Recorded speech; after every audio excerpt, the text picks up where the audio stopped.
Profesional dan entrepreneur, kali ini kita akan membahas mengenai penggunaan alat bantu suara dan juga alat bantu visual, slide dan flip chart. Mari kita mulai dengan alat bantu suara. Dalam konteks komunikasi profesional, khususnya public speaking, kita tentu harus menggunakan mikrofon. Kapan kita pakai mikrofon? Yaitu ketika audiens yang kita hadapi sudah lebih dari 20 orang ke atas. Kalau di bawah 20, saran saya tidak usah pakai. Kita andalkan kekuatan vokal kita. Nah, ketika sudah lebih dari 20 orang, mari kita cermati jenis-jenis mikrofon yang akan kita pakai. Ada jenis mikrofon mimbar. Biasanya kepalanya kecil dan ada tangkainya. Bisa dinaik turunkan. Ketika Anda berbicara di mimbar, dan mic-nya hanya mic mimbar, jangan pernah meninggalkan mimbar. Dan tangkainya usahakan ada di bawah wajah Anda, jadi tidak menutupi wajah. Lalu posisi mikrofonnya di bawah mulut Anda. Itu mic mimbar. Yang kedua, mic dengan standar. Biasanya tangkai mic-nya seperti ini, lalu ada standar.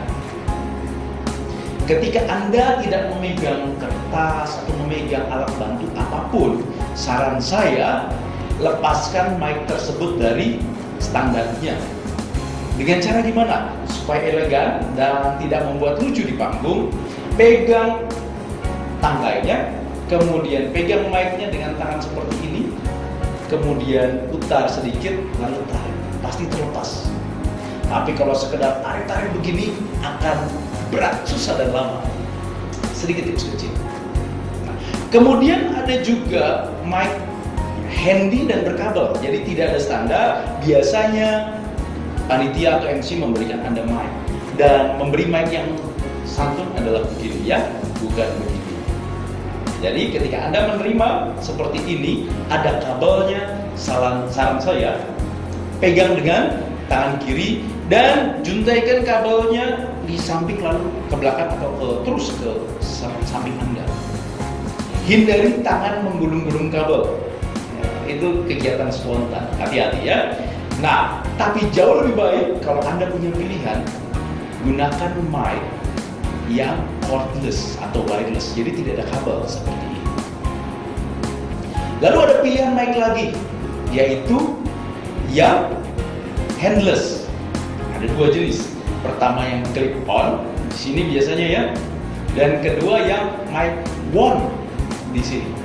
Dua-dua punya potensi yang beresiko mengganggu suara Anda ketika Anda tidak handle yang baik. Ketika Anda menggunakan mic yang clip on maupun on, nomor satu yang perlu Anda sadari, di mana tombol on off dan mute-nya. Penting.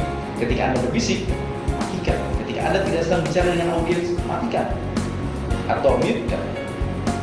Lalu ketika Anda menggunakan yang bukan on tetapi clip on, hati-hati. Ketika badan Anda menghadap ke depan tetapi kepala menoleh ke sana, maka suara menjadi berkurang dan masuk ke dalam mic.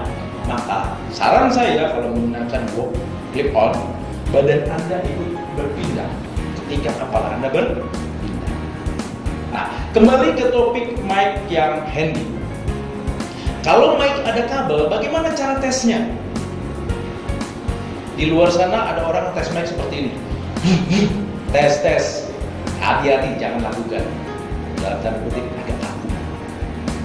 Ada juga yang ngetes dung. Wah, itu yang punya mikrofon bisa marah besar itu ya, bisa merusak. Lalu yang bagus bagaimana?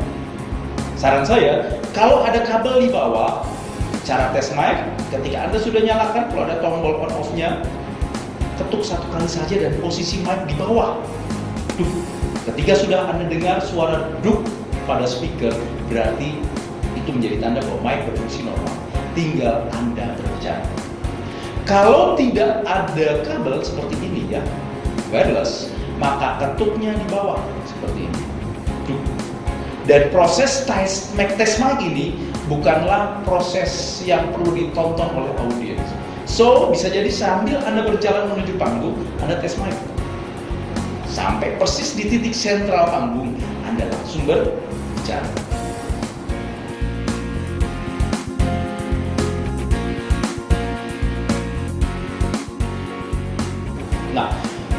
Profesional dan entrepreneur, kita andaikan Anda ketika berbicara di depan umum menggunakan mic wireless seperti ini. Di mana letak mic-nya? Karena kita kadang lihat ya, orang berbicara dengan posisi mic di sini, persis di depan umum. Bahkan ada yang sampai ditempel. Atau ada yang pegang mic-nya begini. Atau sebaliknya ada yang di bawah seperti ini. Dan apalagi posisinya begini. Nah, dalam konteks public speaking profesional, mari pegang mic di bagian tengah. Memang ini bagian untuk dipegang. Lalu letak mic bukan di depan mulut, karena ini sikap miking untuk penyanyi. Mic untuk penyanyi fokusnya pada kualitas vokal, bukan pada appearance. Sehingga untuk public speaking di bawah. Kalau untuk penyanyi bebas, mau di atas begini juga boleh, gitu ya. Tapi untuk public speaking posisinya di bawah supaya area komunikasi utama di wajah tidak tertutupi. Jaraknya kurang lebih ya 4 jari di bawah bibir Anda. Paling tidak dagu tidak tertutupi. Nah, ketika suara Anda mengecil, tapi Anda pakai mic didekatkan. Tapi ketika Anda berteriak, mic dijauhkan kurang lebih 1 jengkal dari bibir. Itu sedikit tips mengenai handle mic. Nah, lalu bagaimana caranya ketika Anda di tengah bicara lalu mic rusak, mati, off, dan Anda tidak tahu penyebabnya? Maka saran saya, walaupun Anda tahu mengenai sound system, jangan pernah mencoba mengutak-utik mikrofon itu di depan audiens. Ingat, Anda hadir di depan audiens bukan sebagai soundman, tapi sebagai narasumber, sebagai pembicara. Walaupun Anda tahu penyebabnya, Anda cukup melakukan hal begini. Ketika mic mati, Anda tes sekali lagi. Oh, mati. Anda cari soundman atau panitia, Anda kasih kode mic rusak, lalu letakkan di meja terdekat, atau sambil menunggu panitia datang untuk mengambil mic Anda tes jangkauan suara Anda. Misalnya, anggaplah audiens Anda 100 orang. Anda tes ujung belakang kanan. Berkata misalnya, ya berhubung mic ada kerusakan, saya mau tes jangkauan suara saya kepada teman yang di belakang. Bisa dengar suara saya? Kalau di belakang berkata bisa, Anda tes sebelah sana lagi, kiri, ujung paling kiri belakang. Bisa? Bisa. Maka lanjutkan presentasi Anda, lanjutkan sambutan Anda.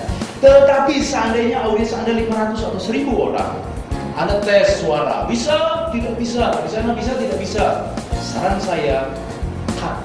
Jangan lanjutkan komunikasi Anda. Apa gunanya Anda bicara tapi audiens tidak menangkap pesan yang Anda sampaikan? Nah, ini terkait teknik menggunakan alat bantu suara. Bagaimana dengan alat bantu visual? Kita lihat pada video berikut ini.